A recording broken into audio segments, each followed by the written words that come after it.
Arma, kom! Jag vet hur frustrerande det är när man ropar på hunden utan att den kommer. Men här kommer 5 tips för att ändra på det. Och det handlar inte om att träna mer. Det handlar om att träna rätt. Nu kör vi! Steg 1. Prioritera träningen. Jag vet, ytterligare en sak på din att göra-lista. Men du, det behöver faktiskt inte vara så himla avancerat. Du behöver inte lägga timmar på det här, utan du kommer bli förvånad hur långt du kan nå med bara 5-10 minuter här och där. Bara genom att prioritera det så kommer du göra underverk, och du kommer verkligen vara glad i framtiden för att du har gjort just det.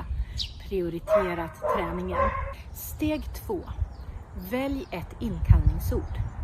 Om du tänker så här. Ju oftare du säger kom och hunden inte kommer, då stärker du upp beteendet att matte säger kom och det betyder att jag får göra lite som jag vill. Men varje gång du säger kom och hunden kommer, en lyckad inkallning, så stärker du upp beteendet att när matte säger kom, då ska jag komma till henne. Därför brukar jag ha olika ord, så att när jag tränar inkallning, då väljer jag ordet hit. För det använder jag liksom inte i vardagen. Så när jag säger hit, då är jag superkonsekvent och då ska hon komma varje gång. Sen i vardagen, eller med barnen eller mina föräldrar, de säger kom Arma eller komsi.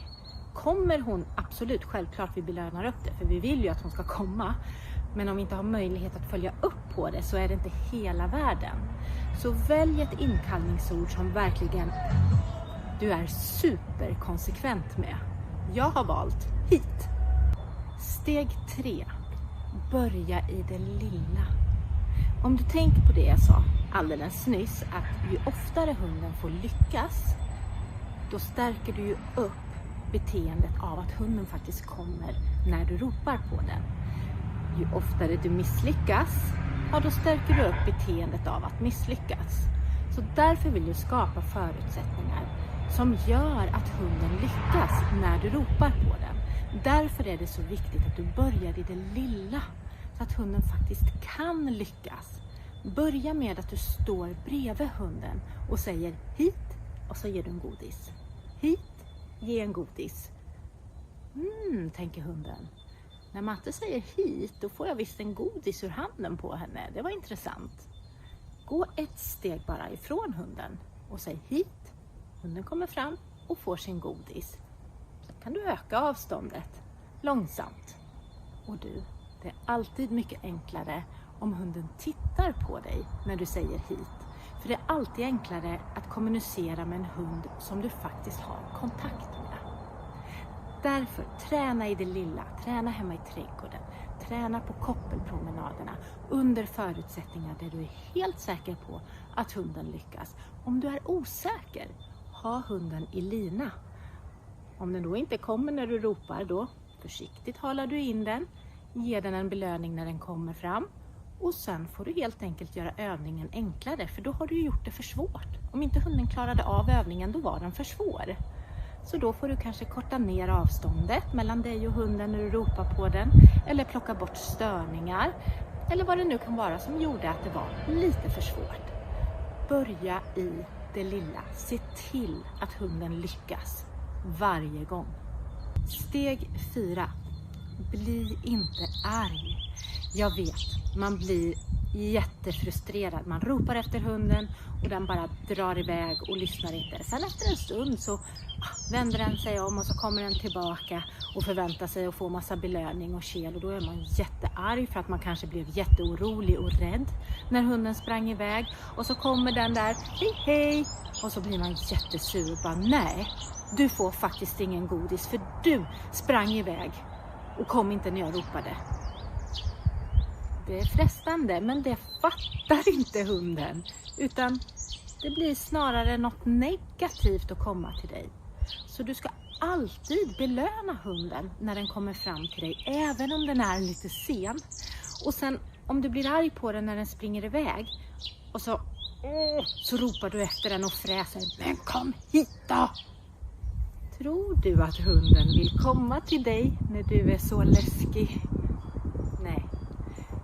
Jag säger inte att det här är enkelt, men försök.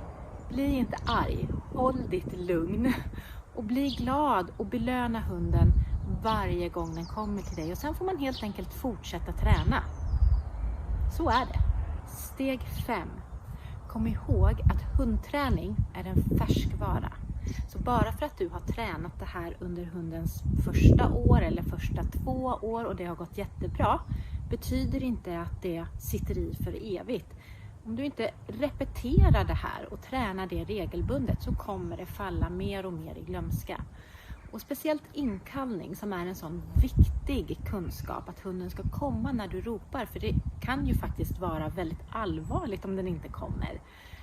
Därför tycker jag att man ska träna det här hela tiden. Jag tränar det nästan varje promenad. Jag tränar det hemma i trädgården. Jag tränar det i trädgården till exempel när hon ska få mat. Då kan jag slänga iväg en godis. Och sen när hon har fått den, då ropar jag på henne. Hit! Och då kommer hon till mig och så får hon godisen. Jag visar till och med godisen. Titta här. Det ska bli roligt och intressant att springa till mig. Och så nöter jag in det här. Hit! Då får man något gott och trevligt av matte. Hundträning är en färskvara. Så uppdatera, eller vad säger man? Repetera hela tiden. Jag hoppas att du gillar den här typen av film. Och om du gör det så glöm inte att ge den en tummen upp och prenumerera på vår kanal. Och du får jättegärna lämna en kommentar och berätta vad du skulle vilja se mer av på den här kanalen. Ha det så bra, så ses vi nästa gång. Hej då!